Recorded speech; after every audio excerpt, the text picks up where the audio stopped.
this is going to be the second demonstration that we're going to be showing you. And again, you're going to want to have your health assessment from your client.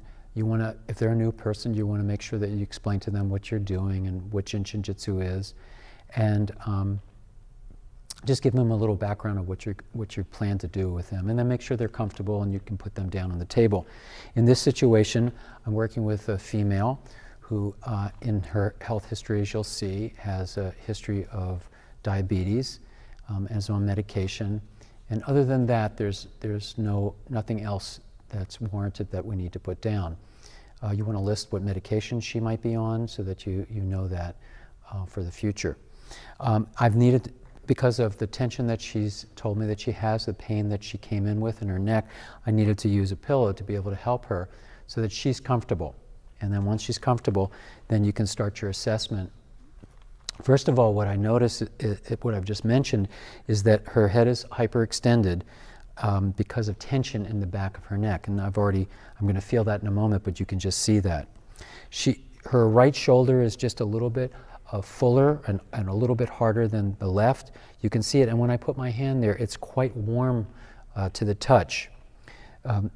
There's nothing noticeable in the 13 area, but when I get into the 14 area, she has a lot of accumulation, a little bit more on the right than the left, and when I put my hands on there, it's quite hard and full. When I go down into the hip line, her pelvis is rotated to the left, and there's a lot of fullness in the right 15. The left 15 is pretty soft, not much going on there. And as I continue down to her knees, the left knee is very full. There's an accumulation in here, and her legs are rotated. They're internally rotated, both the left and the right. And you can see that all the way down into her feet, where her feet are turned inward and expressing a lot of tension in the descending need.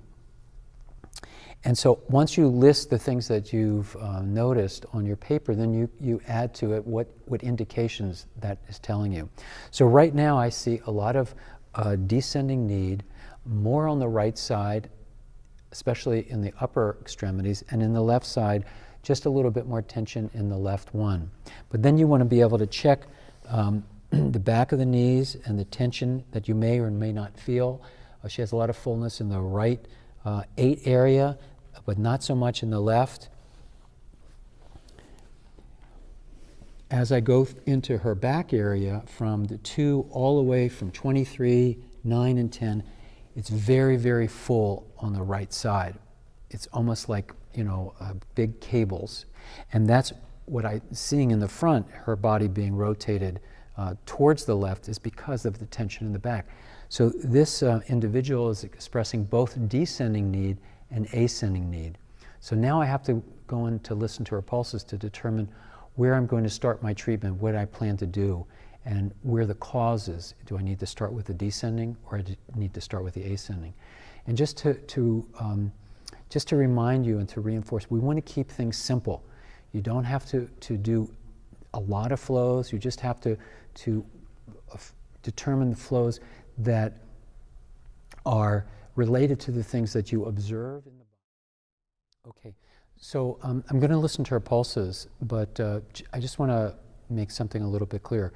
I noticed a lot of things in her body. There are a lot of conformational changes, tension in different areas.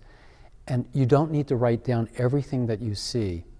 You're really going to focus on the things that are pertinent to what your treatment's involved with. And then you're going to really want to explain why you're using different flows based on what you're seeing and based on what you feel in the pulses that you're listening to. So I'm going to listen to her pulses, both the superficial and the deep. And what I'm hearing in her pulses is more of a second depth, rocks and rods in the texture. And the waistline is where I'm feeling most of the tension. There's both in the middle finger deep are louder, and on my right middle finger deep is just a little bit louder. So that's telling me that there's a third depth relationship here, liver function energy, but also because both fingers are a little louder, it's indicating a little bit more for waistline. So in my choices or selections of flows, I have many things that you could work with, but my focus is really going to help to move this energy in the waistline. And so liver function energy, 9 flow, are going to open up the waistline. They also have a relationship to the diagnosis that she came in. So that kind of gives you a good clue. But also we saw a lot of tension in this right side and in the legs. So I'm probably going to want to start with the 1 flow, just to open the energy up, to get things moving. And I might do the left 1 flow just because there's more fullness in this left 1. And then once I do the 1 flow, I go back and listen to the pulses, and then I'm still now focusing on what I hear. Now it's predominantly the waistline that I was talking about a little bit ago. The rocks and rods have softened a bit, and now my choice is going to go to the 9 flow.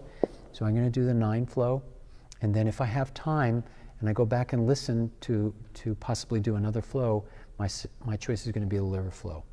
And then these 3 flows that I've done may take 45, 50 minutes, but you don't want to do too many flows and go too long. Less is better. And then you're going to have enough time to be able to explain to your client the self-help you want them to do, and also find out how they're feeling so that you can complete your assessment underneath less than an hour. You don't want to go longer than that. So once you completed the treatment, then you want to give your client self-help. And so in this situation, I'm going to give her something very simple. I'm going to give her the 19s to hold, both or 1. I'm going to show her how to do that, explain to her how long to hold it, and then I'm going to also give her the middle finger as a simple finger that she's going to be able to use anytime that she needs to. And then because I've already have an indication from talking to her that she's very busy, she doesn't have a lot of time, and so I want to keep my self-help very, very clear and simple. And then the next time I see her, if she's been compliant and done what I've suggested, I can always add a few more things for her. So I'm going to check with her. Is that sufficient for you? I think that's enough. For you? Okay, I understand that. And how was this session? How did you? I feel very relaxed. Okay, that's great. That's what I noticed the most. And that's always a good thing, and you want to put that in your assessment. But I want to also tell you that I'm doing this verbally. I would never do this with my client. I wouldn't be saying, oh, I feel this and this and this. You can take the time and write it down. Let them know you're going to be taking notes, which anybody would do with a health professional.